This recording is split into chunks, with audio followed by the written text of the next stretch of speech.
Sumainyo nawa ang biyaya at kapayapaan ng ating Abba Father at ng ating Lord God Jesus Christ. Sa mga sandaling ito ay ating papaksain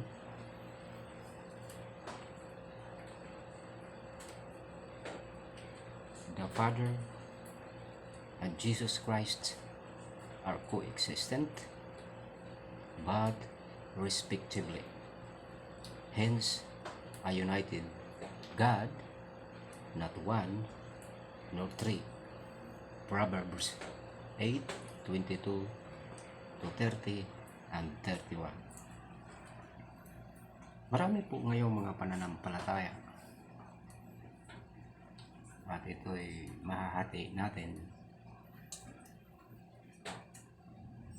sa tatlo. Itong Judaism, Christianity, at itong Islam. Pero dito tayo sa Christendom. Ang Christendom po ay nahahati, oneness at Trinitarian. Subalit, parehas po silang nagkakamali sapagkat sa ating paksa ngayon ay tutunghayan natin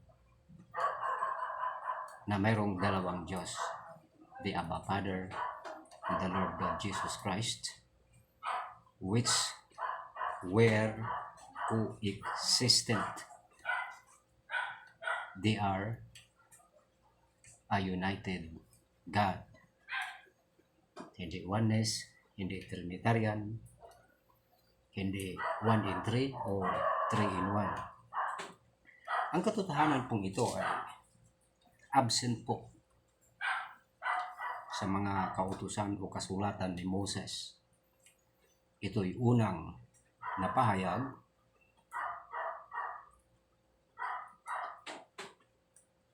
sa Book of Psalm sa panahon na po ni David, na kung saan ay ayon sa Google ay mayroong agwat na 366 years. Most likely, if not certainly, ganun ang gap from Moses to David. So, ang katotohanan ito ay talagang wala talaga sa Old Testament o sa aklat ng Torah or sa 5 aklat na Genesis, Exodus, Leviticus, Numbers, Deuteronomy. Una itong inireveal sa pamamagitan ni David sa awit 110, na kung saan sinabi ni David at isinulat niya, "The Lord said to my Lord," sa makatuwid bagay, ang Abba Father ay nagsalita sa aking Panginoon, which was the Lord God Jesus Christ. "Sit thou at my right hand until I make your enemies your footstool."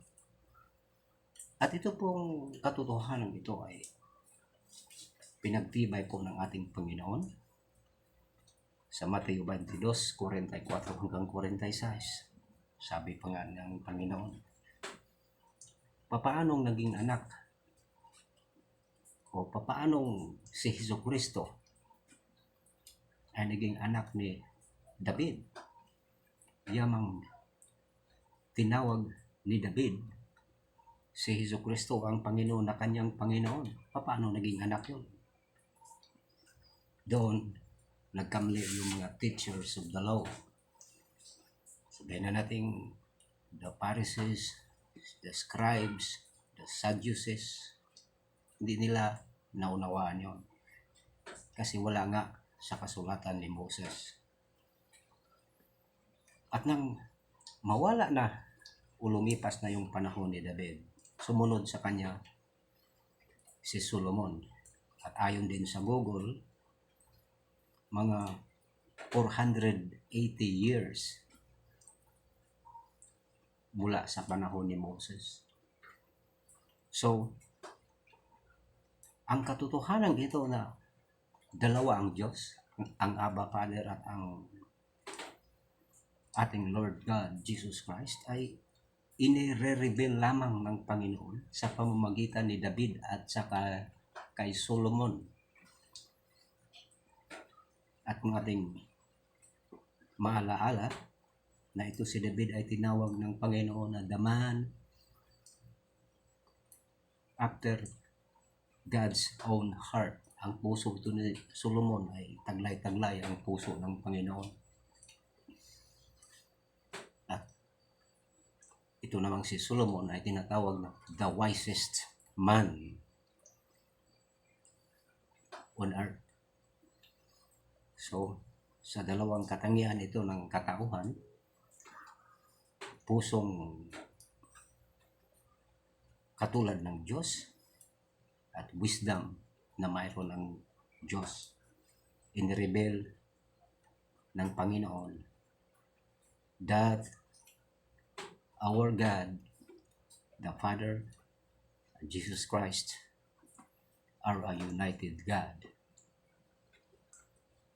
Dito tayo sa ating passage sa Proverbs 8, isa-isahin natin. Sa verse 22, sabi dito, the Lord possessed me. Yung Lord dito, tinutukoy Abba Father. Yung possessed me, yung me dito, ay ang ating Panginoong Jesucristo. Actually, itong salitang possessed ay hindi appropriate na salitang dapat ginagamit. Sapagat kung matutunghayan natin sa ating panahon, yung katulad ng mga movie of exorcism, ay yung tao, pag na-possessed, ay wala sa kanyang sarili. Walang sabi nga,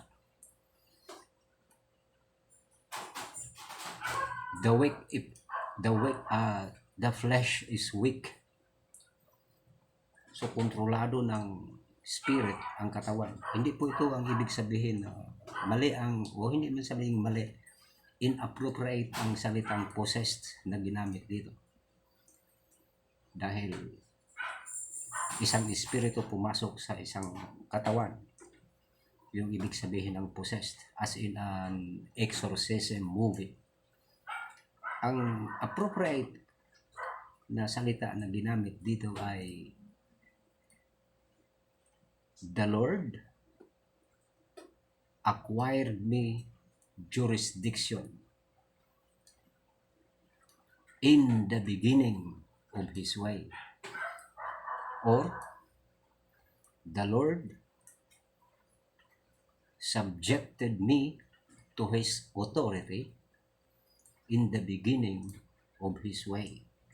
So, the first and foremost act of the Father, the first order of the day of the Father was to subject the Lord Jesus Christ under His jurisdiction. Yun yung the Lord possessed me. Sa verse 23, I was set up from everlasting. Itinatag na siya, sabi ng Panginoon, from everlasting. Hindi sinabi rito na siya itinatag ng Lord, kundi I was set up. So, He was being set up on His own. Walang outside power, walang outside influence. Kundi itinatag ang Panginoon, I was set up from everlasting. So, on His own, He has had a setting up of His own, of Himself. Malinaw dito na hindi siya itinatag ng iba, kundi by His own. When there were no depths, I was brought forth. Ito yun, dito nagkakamali yung iba. I was brought forth. Sabi nila, malinaw. Created being ang Panginoon. No. Napakalinaw dito. I was brought forth. Hindi man sinabi dito na the Father has brought me forth. O, diba? So, I was brought forth again on His own. When there were no fountains abounding with water, before the mountains were settled, before the hills, was I brought forth. Sa verse 25, inulit dito.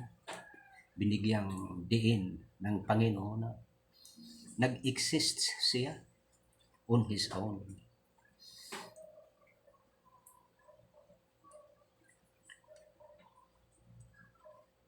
Sa verse 27, when He prepared the heavens, I was there. Yung He dito, yung Father. Na nang inihanda ng Ama ang kalangitan, kasi heavens, plural, my first heaven, my second heaven, my third heaven. When He prepared the heavens, I was there. So nandoon na. Talaga makikita natin ang Panginoon na nandoon na siya. When He established the clouds above, when He strengthened the fountains of the deep, when He gave to the sea His decree that the waters should not pass His commandment.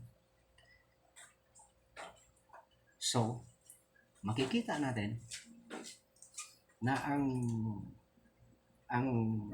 doer ng action dito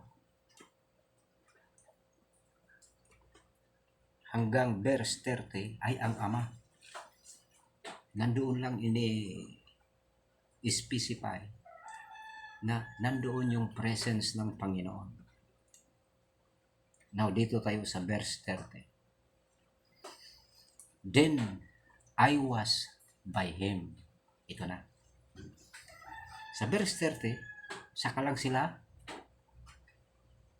nagsama as though they were in acquaintance. As one brought up with Him. O, ito yung sinabi sa ating pamagat kanina na the Father and Jesus Christ are co-existent but respectively. Sa verse 30 lang sila nagkasama. Sabi ng Panginoon, then I was by Him. Nagkaroon sila ng companionship. As one brought up with Him. Itong salitang brought up, pinalaki o ika nga, inaruga. Sama kita yung existence ang tinutukoy dito. Then I was by Him as one brought up with Him. So, malalaman natin ng Ama kung paano nag-i-exist ang Ama sa verse 30. Kung malalaman natin kung paano nag-i-exist ang Panginoon. Sabi ng Psalm 92 at Hebrew 7:3, si Melchizedek ay inihalin tulad kay Jesus na walang magulang. Like the Son of God, walang pinanggalingan, walang pinagmulan. So, then I was by Him as one brought up with Him. So, pareha sila. Nagko-coexist sila. Kung paano nag-exist ang Panginoon, ganun din ang Ama. But, respectively, simultaneously, separately, yun yung existence ng dalawa. At ang katotohanan ito ay absent ito sa Old Testament. Wala ito sa aklat ni Moses. Dahil ang unang pinahayagan dito ng Father ay si David. the Lord, the Father said to my Lord Jesus Christ, sit thou at my right hand until I make your enemies your footstool. Ito ang verse 31, ito ang medyo malinaw-linaw na magkaiba ang Ama, the Abba Father, at ang Panginoong Hesus Kristo. Sabi dito, and I was daily His delight, rejoicing always before Him. Proverbs 8:30, sabi dito, nalugod ako ang kaluguran ng Ama. Araw-araw ako ang kaluguran ng Ama. I was daily His delight, rejoicing always before Him. And in return, si Jesus Christ ay nagagalak lagi sa Ama. At ang Ama naman ay ang kagalakan si Kristo sa araw-araw. Rejoicing, verse 31, in the habitable part of His earth. Hindi ko ito earth kasi kulang po ang mga vocabulary na nagamit dito dahil kung i-scan natin ang Biblia, eh, sabi pa nga ng kasulatan, behold, the heaven, even the heavens of heaven cannot contain thee. How much more o how much less itong templo na ginawa ko sa iyo, Panginoon. So, mali ang salitang earth dito, kundi dapat ito paradise kung magbabatay na tayo sa New Testament. Rejoicing in the habitable part of His paradise at the third heaven, 2 Corinthians 12. Itong last sentence nito, and my delights were with the sons of men. Ito yung kaibahan ng dalawa. Excuse. Ang kagalakan ng Ama ay ang Panginoong Hesukristo. Pero ang kagalakan ng Panginoong Hesukristo, and my delights were with the sons of men. O nakita niyo na? Iba ang Ama. Ang Ama, ang kagalakan niya ay ang Panginoong Hesukristo. Araw-araw nagagalak ang Ama sa Kanya. Subalit sabi ni Kristo, and my delights were with the sons of men. Bakit? Bakit na doon sa tao ang kagalak? Hindi ko alam ng iba, o maraming hindi nakakaalam, na nang sabihin ng Diyos sa Genesis na, let us make man in our image after our likeness. Salita yun ni Kristo. Sabi nila, salita ng Ama, hindi. All other things which were created, ang Ama ang nagsasalita. Utos lang ng utos yung Ama. Let there be light. And there was light. Tapos sabi pa ng iba, God created everything out of nothing. No, mali. Hindi nila alam. Sabi ng John 1, nothing was made. All things were made by Him through Jesus Christ.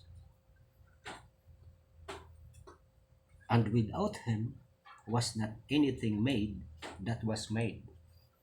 So lahat ng nangyari, nag-exist na created things, nag-i-exist yun dahil kay Kristo.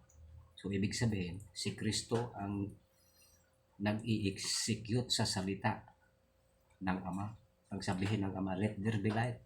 Jesus Christ acted immediately and there was light. Sa makatuwid bagay, sa kapangyarihan ni Kristo, nalikha ang lahat ng bagay.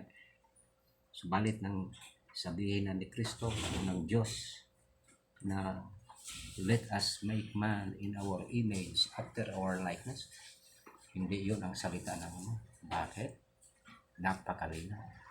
Christ is the image of the invisible God. So malinaw. Si Kristo ang nagsasalita ng mga ganong kataga. Kaya dito sa verse 31, and my delights were with the sons of men. Dahil tayo na mga nilikha na mga tao, na human beings, ay nilikha tayo nakawangis ni Kristo.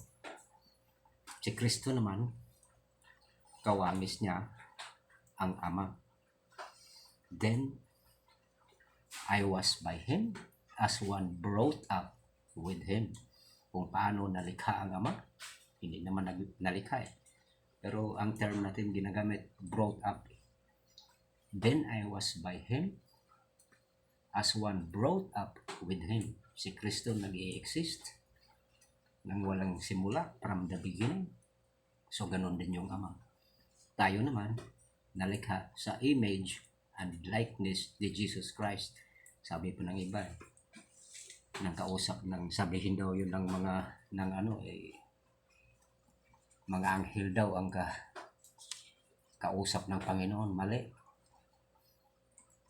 yun. Sila lang exclusive dalawa. Nandoon prior to creation. Sila lang dalawa. So, lagi nating tandaan, the Father, the Abba Father, our God and Father, and our Lord God, Jesus Christ, are co-existent. Hence, a united God, not one, nor three. Proverbs 8:22 to 31. Tayong na tao ay nalikha ayon sa wangis ni Kristo, at si Kristo naman ay was brought up o nalikha katulad ng pagkalikha ng Ama. Ano ang Ama? Spirit. So, tandaan natin, mayroong dalawang Diyos.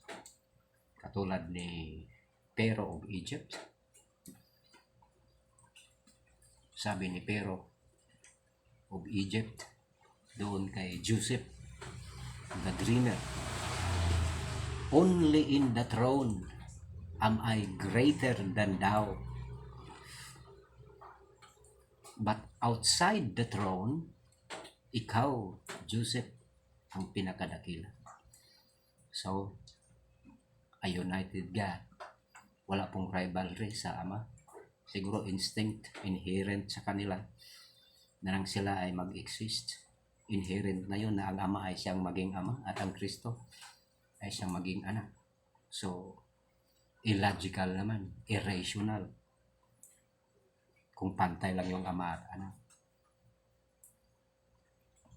Hindi talaga ang Ama. Kaya sabi ni Pharaoh, only in the throne am I greater than thou. Kaya kung makita natin sa Book of Revelation, na sinong sinamba doon, the throne of the Father is invisible. Made known lang siya dahil minamanifest siya ni Hesus Kristo. Nagpatutuo si Hesus Kristo na ating Panginoon nandoon sa kanyang kanan. Sino ang sinasamba doon? Both Jesus Christ and the Father, who is assumed sitting on the throne. Wala nang iba. Kaya nang iutos ng Panginoon kay Moses, thou shalt have no other gods before me, for I am a jealous God. Hindi niya tinutukoy si Kristo doon, kundi ang tinutukoy niya si Satanas. Bakit? Nang balikan natin yung nakaraang paksa, na-consummate ni Satanas, na fulfill ang pangarap ni Satanas nang magtagumpay siyang tuksoin si Eva. Sabi niya, I will be like the Most High. Magiging Diyos ako. At yun nga ay natupad, naganap. Nang mapakain niya ng prutas ng tree of death si Eva, doon nagkaroon ng kaganapan, naging Diyos si Satanas. At ang bunga, kahit anong linis ng Panginoon ang sanlibutan, dahil yun nga, si Cain at saka si Abel ay bunga ng pagkakasala. Walang basbas ng kasal. Hindi pa napapanahon na kainin nila yon. Kasi ika nga, maalala natin simple lang nga katuwiran. Wala pa silang premature pa na kainin nila ang prutas na yon. Pinangunahan ni Satanas at nang sundin ni Eva si Satanas, yun na, nagkaroon na ng dalawang Diyos. Sabi ng Ama o sabi ng Panginoong Jesucristo, huwag kang kakain sa prutas na yan dahil sa sandaling kainin mo yan, kayo ay mamamatay. Diyos yun. Sabi ng isang Diyos, piki, nangangarap na maging Diyos si Satanas, ay hindi totoo yun. Kundi mabuksan ang iyong kamalayan at magiging Diyos ka, knowing good and evil. So sino na ngayon ang naging Diyos? Paano naging Diyos si Satanas? Si Lucifer, sinunod ni Eva Kaya utos ng Panginoon sa Old Testament, particularly kay Moses. Thou shalt have no other gods before me. Yun. Hindi yun si Jesus Christ ang pinagsisilusan ng Ama. Dahil the Father and Jesus Christ, accordingly, I and the Father are one. Wika ng Panginoong Jesucristo. They are a united God. Isa lang sila. Walang rivalry sa kanila. Pilipos 2, walang rivalry. Corinthians, nang masubject na ng Panginoon ang lahat ng bagay, ang Panginoon naman ay